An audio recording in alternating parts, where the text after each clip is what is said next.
শীঘ্রই শুরু হচ্ছে আবেদন। যুবশক্তির জন্য কোন কোন নথি লাগবে জেনে রেডি রাখুন। পূর্ববর্তী সরকারের যুবশক্তি প্রকল্পের বদলে রাজ্যের প্রথম বিজেপি সরকার নিয়ে এসেছে যুবশক্তি ভরসা কার্ড প্রকল্প। এই প্রকল্পের মাধ্যমে রাজ্যের বেকার যুবক যুবতীদের জন্য মাসিক আর্থিক সহায়তা, বেকার ভাতা প্রদান করা হবে। বাজেটে জানানো হয়েছে আগামী অক্টোবর থেকে যুবশক্তি ভরসা কার্ড চালু হবে রাজ্যে। যুবসাথীর বদলে বাংলার যুবশক্তি বেকারদের জন্য। রাজ্য বাজেটে সরকার জানিয়েছে যুবশক্তি ভরসা কার্ডে স্নাতক বেকাররা মাসে ৩,০০০ এবং যারা ন্যূনতম মাধ্যমিক পাশ কিন্তু স্নাতক নন তারা পাবেন ২,০০০ টাকা করে। সরকার তরফে জানানো হয়েছে আগামী অক্টোবর মাস থেকেই শুরু হতে চলেছে এই যোজনার আওতায় আর্থিক সহায়তা প্রদান।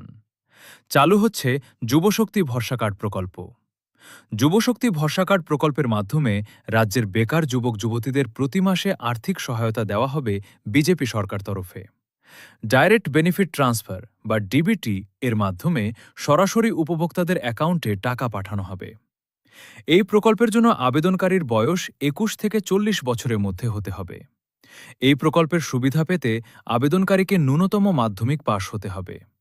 আবেদনকারীকে হতে হবে পশ্চিমবঙ্গের স্থায়ী বাসিন্দা। এছাড়া উপভোক্তার আধারের সাথে লিঙ্ক করা নিজস্ব একটি সচল ব্যাংক অ্যাকাউন্ট থাকতে হবে। যাদের পরিবারে মাসে ১ লক্ষ টাকার নিচে আয় তারা এই প্রকল্পের আওতায় আসবেন।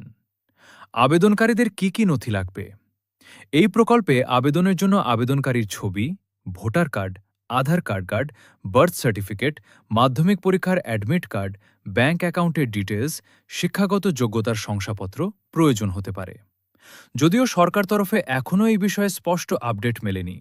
ইতিমধ্যে ভরসা কর্মসূচি প্রকল্পের জন্য যুবশক্তি ভরসা কার্ড পোর্টাল তৈরি হয়েছে।